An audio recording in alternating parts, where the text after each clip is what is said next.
So I just survived a 30-day no-spend challenge. And while my bank account is definitely breathing a sigh of relief, the most shocking result had nothing to do with money at all. It was what I learned about my own brain when I was physically forced to stop spending. Most of us think our money problems boil down to how much we make, but I learned my real issue was all the little leaks. In this video, I'm going to share the psychological bombshells I discovered and how they completely rewired my relationship with money for good.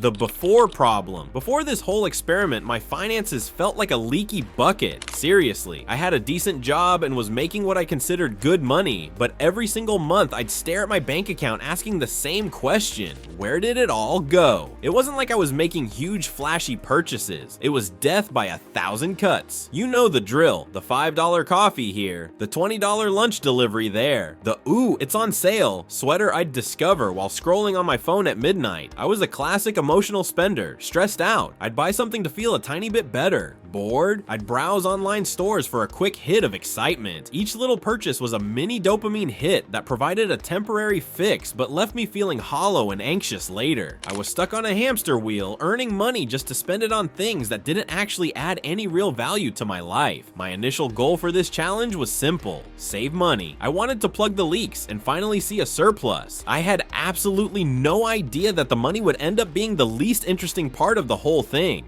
The rules of the game. To really shock my system, I knew I needed to go all in. For 30 days, I made a deal with myself. Money was for absolute necessities only. Here's what made the allowed list: my rent, utilities, car payment, and gas, and basic groceries. That's it. Everything else was on the chopping block. My banned list was long. No restaurants, no takeout, and painfully, no morning coffees from my favorite cafe. No new clothes, shoes, or random accessories. No new books, no cute home decor, no new subscriptions, absolutely no impulse buys at the checkout counter, and the big one, no online shopping whatsoever. The goal wasn't to punish myself, but to force a hard reset. I wanted to strip my spending down to the studs and see what was left. I even told my friends and family what I was doing, a strategy some call loud budgeting, to get their support and keep myself honest. It was an extreme plan, but my mindless spending had become an extreme problem. I needed an equally extreme solution: the journey and the struggle. Okay, that first week, it was brutal. My entire daily routine, I realized, was built around tiny acts of spending. My morning walk felt bizarrely empty without the ritual of buying a coffee. Lunch breaks at work dragged on without the option of grabbing food with my coworkers. In the evenings, my thumb would automatically open up shopping apps before I'd remember I couldn't buy a thing. That's when it hit me just how deep these habits were. They weren't choices, they were automatic reflexes.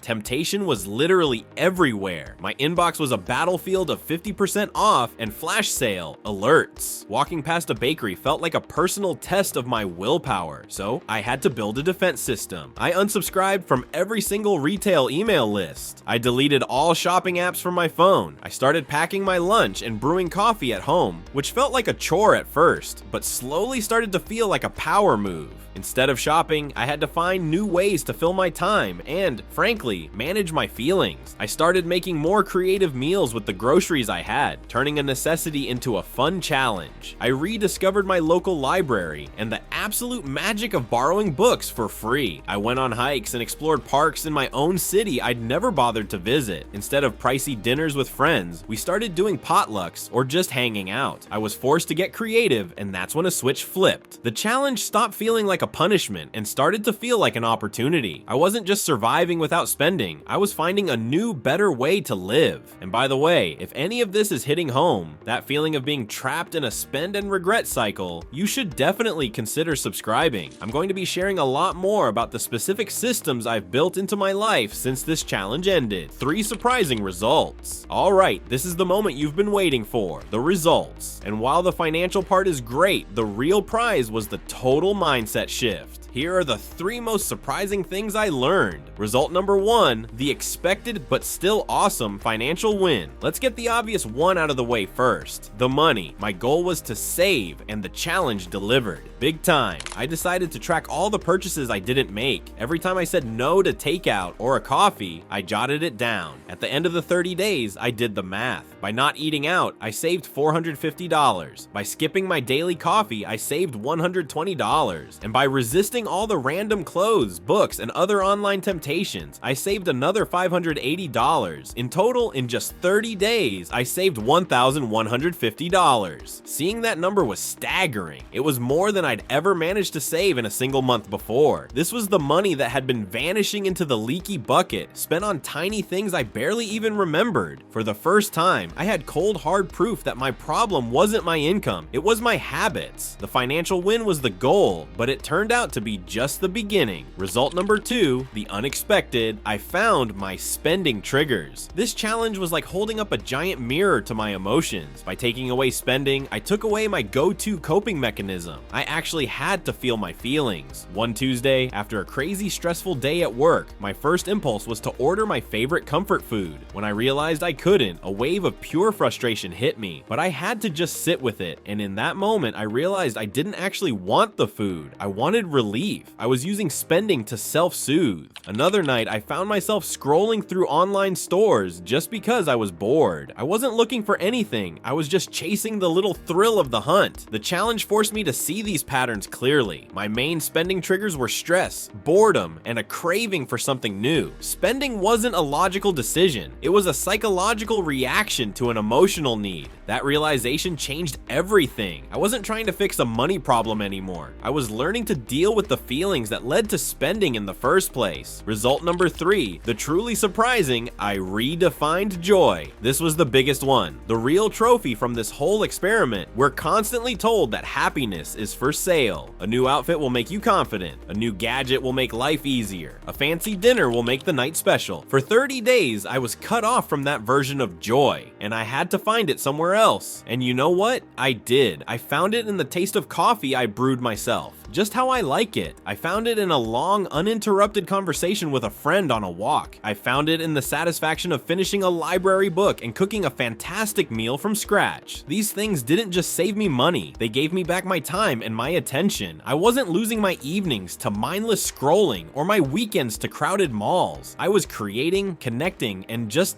being.